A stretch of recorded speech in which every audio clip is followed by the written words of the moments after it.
नमस्कार, आप सुन रहे हैं ये पुस्तक बक ब्लू पर।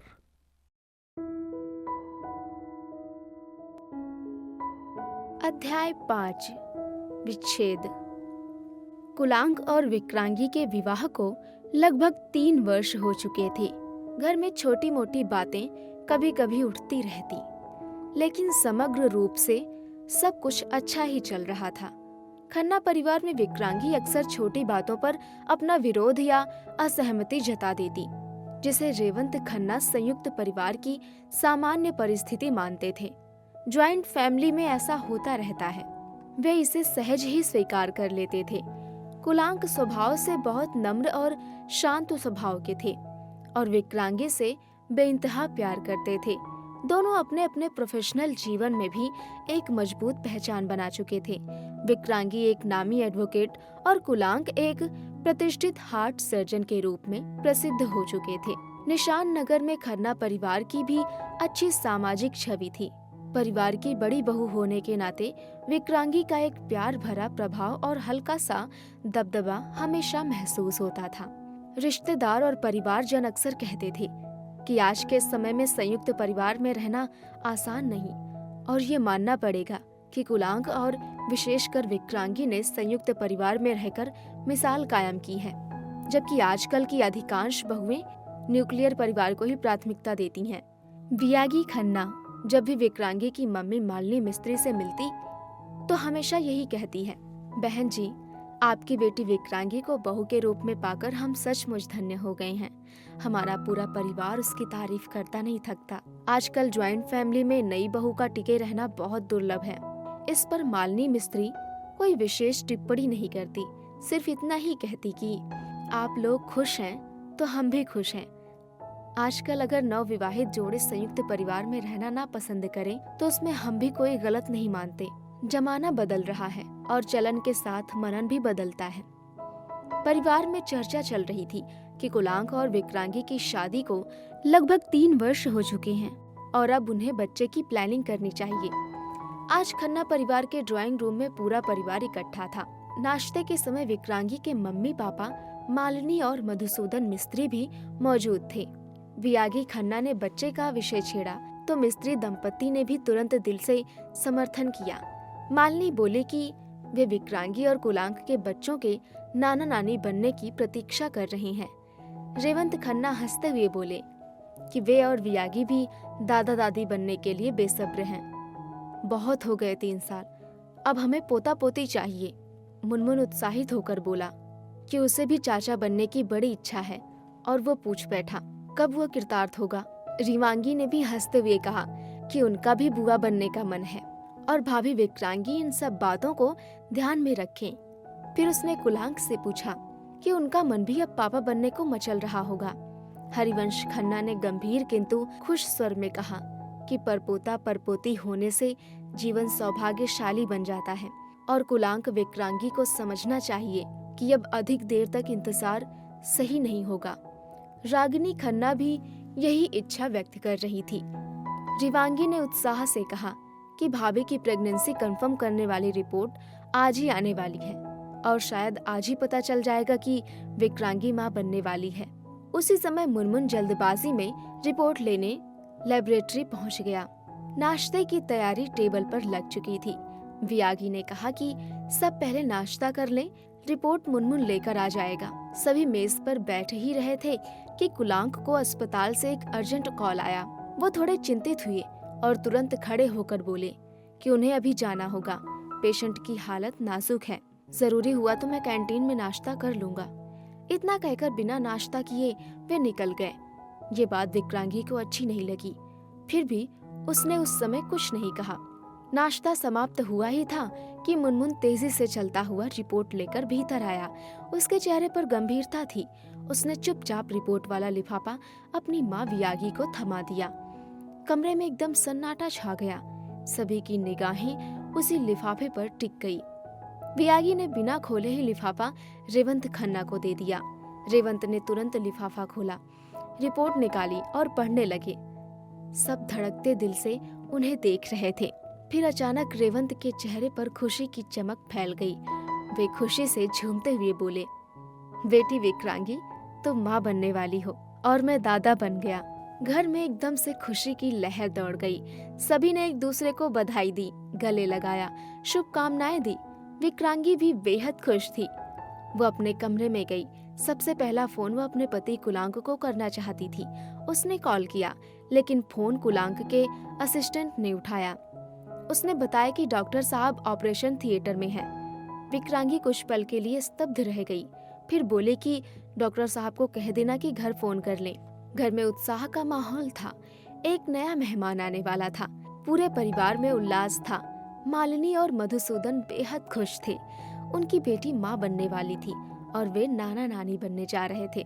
उधर विक्रांगी अपने मन की खुशी कुलांक से बांटना चाहती थी, लेकिन वो तो एक गंभीर हार्ट सर्जरी में व्यस्त थे और उसे ये शुभ समाचार अभी तक न दे पाई थी। विक्रांगी वापस ड्राइंग रूम में आई और बोली कि अभी भी कुलांक से बात नहीं हो पाई। तभी रिवांगी मिठाई का डिब्बा लेकर आई और सीधे विक्रांगी की ओर बढ़ते हुए बोली, भाभी, आपको सबसे पहले मिठाई। आप माँ बनने वाली हैं। आपने मुझे बुआ बना दिया और पापा मम्मी को दादा दादी। विक्रांगी ने मुस्कुराकर मिठाई ले ली। धीरे धीरे सबने मिठाई खाई और फिर एक बार बधाइयों का दौर शुरू हो गया। परिवार में उत्सव जैसा माहौल छा गया था। मधुसूदन मिस्त्री ने भावुक स्वर में कहा, आज हम बहुत खुश हैं। हमारे दोनों परिवारों में आने वाले इस बच्चे के कारण कितने नए रिश्ते जन्म ले रहे हैं। रेवंत खन्ना उठकर मधुसूदन से गले मिले और बोले, बधाई हो जनाब, आपकी बेटी के कारण हमें भी हमारे घर का चिराग मिलने जा रहा है। मालिनी मुस्कुराई, चिराग की रोशनी आपके घर के साथ हमारे घर में भी उजाला लाने वाली है ना विक्रांगी? विक्रांगी ने विनम्रता से कहा, आप सबका आशीर्वाद ही है कि कुलांक और मैं ये प्रसन्नता पा सकें। रिवांगी उत्साह में थी। पापा, आप हंगामा पार्टी कब करने वाले हैं? आखिर आप ग्रैंडफादर बनने जा रहे हैं। रेवंत बोले, पार्टी तो जल्दी ही होगी, बस कुलांक आ जाए, उसे बधाई दे दें, फिर अनाउंस कर देंगे। मुनमुन चिढ़ाते हुए बोला, अरे हमारे कुलांक भैया इतनी देर क्यों लगा रहे हैं? मैं पता करता हूँ। वियागी खन्ना ने मधुसूदन और मालिनी से कहा, भाई साहब, बहन जी, आइए बैठिए, बातें करते हैं। कुलांक के आने का इंतजार करेंगे। और हाँ, लंच तैयार हो रहा है, आज हम सब मिलकर ही करेंगे। रागिनी दादी जी ने तुरंत कहा, अरे वियागी बहू, मिस्त्री परिवार के सबको निमंत्रण दो, आज की खुशी हम सब साथ बांटेंगे। वियागी ने सिर हिलाया, जी मम्मी जी। हरिवंश दादाजी बोले, हंगामा पार्टी दादाजी की तरफ से होगी, रेवंत भी देंगे, पर मेरी पार्टी के बाद। रेवंत सम्मानपूर्ण बोले, पिताजी, आपकी बात हमारे घर की पत्थर की लकीर है। पहले आपकी हंगामा पार्टी, फिर मेरी। विक्रांगी हंसते हुए बोली, मेरी भी सुनिए, उससे अगली हंगामा पार्टी मेरी और कुलांक की तरफ से होगी। उसी दौरान पाठलिया का फोन आया। उसने विक्रांगी को बधाई दी, मम्मी पापा से भी बात की और मजाक में ये भी कह दिया, इतनी खुशी के मौके पर भी कुलांक मौजूद नहीं है। हमारे बहनोई तो हमेशा कमाल ही करते हैं। उधर मिस्त्री परिवार से गोगो और रिंकू राजा भी लंच के लिए खन्ना हाउस पहुंच गए थे। रानी बीटेक की काउंसलिंग के लिए शहर से बाहर थी। आते ही फिर से बधाइयां शुरू हो गई। गोगो बोला, मेरी खुशी की तो कोई सीमा ही नहीं है।